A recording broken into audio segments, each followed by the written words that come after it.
బాబాయ్ నమస్తే. నమస్తే. ఈయన తిరుమల లడ్డు కల్తీ వ్యవహారం రోజు రోజుకి ముదురుతుంది తప్పితే తగ్గట్లేదు. అసలు మా హయాంలో కల్తీ జరగలేదని వైసీపీ వాళ్ళు చెబుతున్నారు.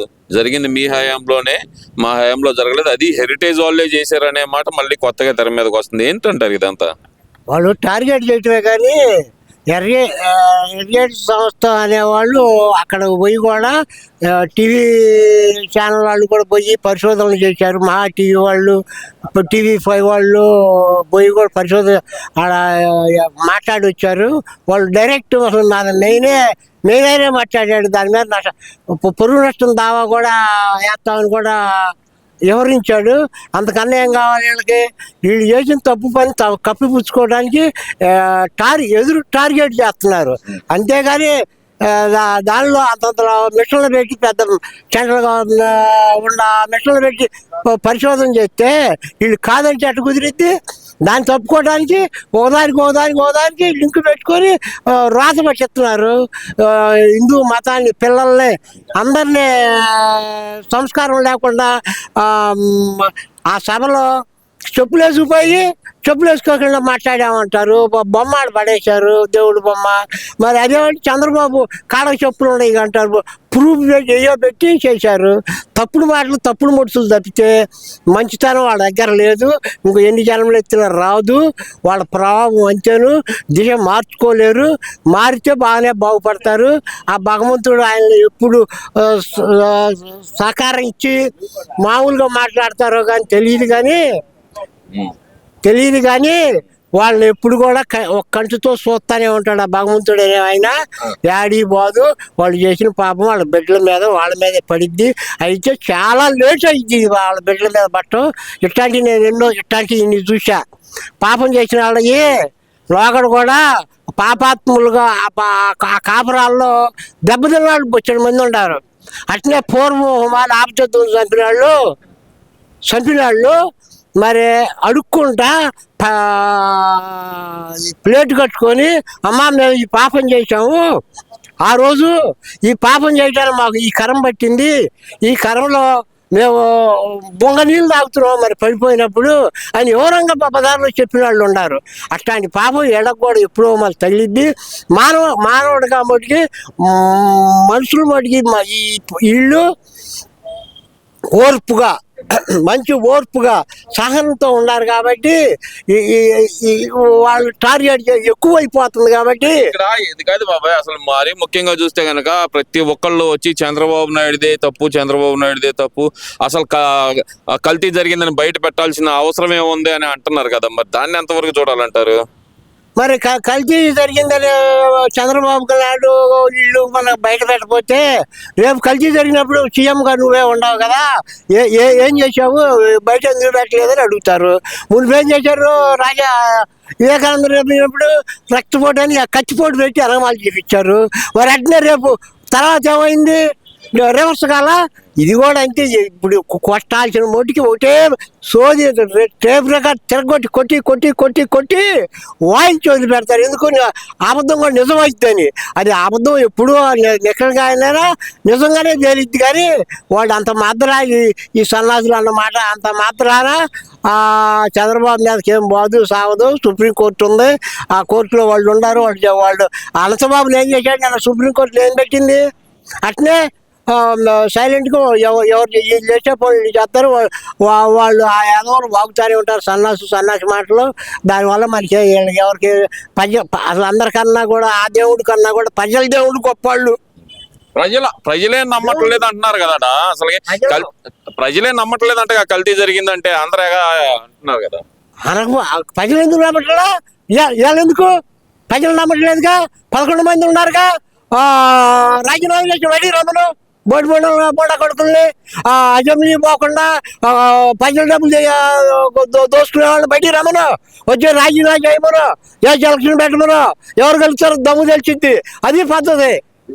అంటే ఇక్కడ వాళ్ళు అంటుంది ఏంటంటే కనుక అసెంబ్లీకి వెళ్ళి ఉపయోగం ఏముంది, మాకు మైక్ ఇవ్వరు కదా అంటున్నారు కదా. అసలు ప్రజలు ఏంటంటే వాళ్ళు ఏం చేస్తారు? మైకు ప్రజలే ఇది లేదు వాళ్ళకి. మైక్ ఇస్తే మాట్లాడేవాళ్ళు. ప్రజల్లో వాళ్ళకి లేదు కాబట్టి రేపు జయమును దమ్ము ఉంటే ధైర్యం ఉంటే పగలకు రాజీనామా చేసి రమ్మను ఒక్కొక్కళ్ళనే తేలిపోద్ది. మొన్న గంటన్నర దాదాపు 3 గంటల సేపు ఏమో ప్రెస్ మీట్ పెట్టాడుగా మరి జగన్మోహన్ రెడ్డి. అదే అసెంబ్లీకి వెళ్ళి మాట్లాడొచ్చు కదా. ఆ సన్నాసి మరి బయట మాట్లాడితే ఉపయోగమే ఉంది. ఆడ పోయి మా అసెంబ్లీలో వాళ్ళ కోటా ప్రకారం 11 మందికి ఎంత టైం ఇస్తారు అంత టైంలో మాట్లాడమను, అర్థమైంది కదా. లేనిపోయింది గొంతుము కొరకలు కొడితే నచ్చి భాషతోటి 20 దొంగ చూపుతోటి ఏ పడితే మాట్లాడితే ఒక భాష వచ్చా, తెలుగు వచ్చా, అసలు తెలుగు చదువుకున్నాడా, ఆ భాష ఎట్టుంది, ఎక్కరికొక్కరిగా ఉంటే చూస్తానికి కూడా చూసేవాళ్ళు ప్రజలు నవ్వుకుంటున్నారు. ఏదో వాళ్ళ పార్టీలో వాళ్ళు కూడా మా దరిద్రుడు ఏందో ఇట్లా సన్నాసి మాటలు చేస్తున్నాడు, మమ్మల్ని ఇట్లా రక్తపట్టిస్తున్నాడని వాళ్ళ పార్టీలో వాళ్ళు అనుకుంటున్నారు. ఎక్కరికొక్కరిగా ఉందంటే ఆయన అన్నింటిలో ఫస్ట్ క్లాస్ స్టూడెంట్ అని చెప్పుకుంటాడు కదా బాబాయ్. మరి ఎందుకని అంటారు తడబడేది ఆయన? తడబట్ట అహంకారం మదం. ఇప్పుడు ఏంటంటే 5 ఏళ్ళు ఉండబట్టి దోశాడు కదా. ఇవాళ మరి వచ్చే పరిశ్రమలు కానీ కాలువలు కానీ ఏ పనులు చేసినా కూడా సరదాగా చేస్తున్నారు. ఇప్పుడు మా ఊర్లో ఒక రోడ్డు ఉంది, డొంక అన్నీ 50 అడుగులు డొంకలేదు, కిలోమీటర్ పొడుగు, అడుగు పొడుగున మెట్లేసి తొక్కిస్తున్నాడు. ఎవరు ఎత్తున్నారు మరి? అట్లాంటి డొంకలకి ఏనాడన్నా పూనుకున్నవి ఉండయ్యా? కనీసం టౌన్లో గుంట పూడ్చిన రోడ్డు లేదు. ఎన్ని యాక్సిడెంట్లు జరిగినాయి, మురుగాలలో వాన కూర్చున్నాడు, ఇంత రోజులు నీళ్ళలో పోయినాయి. అట్లాంటి పనులు రాజధానిలో ఇవాళ చూడరాదు, పోలవరం చూడరాదు, రాయలసీమ చూడరాదు. సస్యామలంగా పడిపోతుంది. ఇవన్నీ చూసి కళ్ళు మంటలు పుట్టి వాళ్ళకి ముళ్ళంతా మండిపోయి సముద్రంలో మునిగినా కూడా సముద్రంలో నీళ్ళు ఎక్కుతాయి. ఇప్పుడు అంబటి రాంబాబుకి ఏంది వరుస పెట్టి పరామర్శలు రోజు వస్తున్నారు ఎవరొకళ్ళు. ఏందంటారు అసలు? ఆయన అరెస్ట్ చేయడమే అన్యాయం అంటున్నారు, అక్రమం అంటున్నారు. మరి ఏందంటారు అదంతా? ఆయన అరెస్ట్ చేయటం కాదు, అసలు లోన మూసి బయటికి తీసుకురావడం తప్పయింది. వాళ్ళు బయటికి రానియకూడదు జడ్జీలు. మరి ఎందుకు రానిచ్చారు? ఆ లా ఏముందో నా బొట్టాడికి తెలియదు కానీ అసలు చిత్తకొట్టుడు కొట్టి లోన ఉంచాల్సిందే. ఎన్నేళ్ళు కాదు వాళ్ళు అసలు ఇస్తుంటూ సన్నాసులకి నాకు తెలిసి అసెంబ్లీ టికెట్లు లేకుండా క్యాన్సిల్ చేయాలని కోర్టును వాళ్ళని కోరుకుంటా. ఏంది నాకు మరి మొన్న జగన్మోహన్ రెడ్డి వచ్చేమో అంబటి రాంబాబు టైగర్, కాపు టైగర్ అంటున్నాడు. మరి ఆయన ఏంది నేను కుక్కనే అని చెప్పుకుంటున్నాడు. అసలు ఈ కుక్కకే కులం ఉంది నా మాట అయితే అంటున్నాడు కదా. మరి దాన్ని ఎలా చూడాలంటారు? ఆయన ఏ కులం? నాయుడా, తెలగా, బజిలా, లేకపోతే ఇంకేమన్నా కులమా? ఆయన కులం ఏంది అసలు?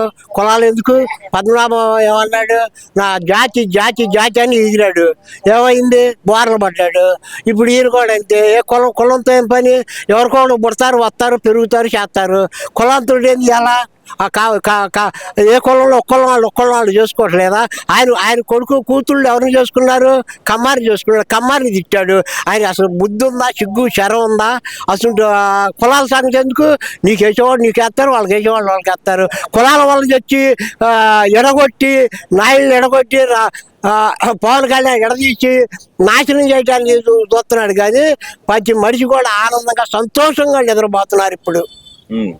అంటే ఈ కులాల ప్రస్తావన ఎందుకు తెస్తున్నారు? ఈ విడగొట్టడానికే అంటారా? కంపల్సరీగా ఎడగొట్టి కులంగా వాళ్ళు నాయుళ్ళు అనేవాళ్ళు ఎడగొడితే పవన్ కళ్యాణ్ పక్కకు వస్తే మాకు హ్యాపీగా ఉంటుంది. చంద్రబాబు గెలవడం అనుకుంటున్నారేమో. చంద్రబాబు ఎప్పుడు గెలుపుతాడు, అడిగిపోడు. ఆయన ఇట్లాంటి గెలుపులు ఎన్నో చూశాడు, ఎదురు దెబ్బలు తగులుకున్నాడు. దేనికి కూడా తలంచలేదు, తలంచకుండా తిరగలుగు, దేనికి బిర్రిపడ్డు. ఈయనకి ఓడిపోయినప్పుడు ముఖం ఒక రకంగా ఉంటుంది, గెలిచినప్పుడు ప్రధాన కోపంతో ఎదిరించి కొట్టం, టజ్జని కూడా నడవటం, చెంపలు బాగా కొడతాయి. వాళ్ళు ఏమయ్యారు పాపం? నా కమ్మల ఉద్యోగస్తులు వేస్తుంటాళ్ళు సస్పెన్స్ కావాల్సి వచ్చింది. ఎందుకు? ఈ సన్నాసులు రేపు అడ్డం పెట్టుకొని వాళ్ళు పోయి వాళ్ళ చేత వాళ్ళ కాపురాలు పోయింది. ఇటువంటి సన్నాసులు ఉంటే రేపు ఉద్యోగస్తులు కాపురాలు కూడా చాలా పోతాయి.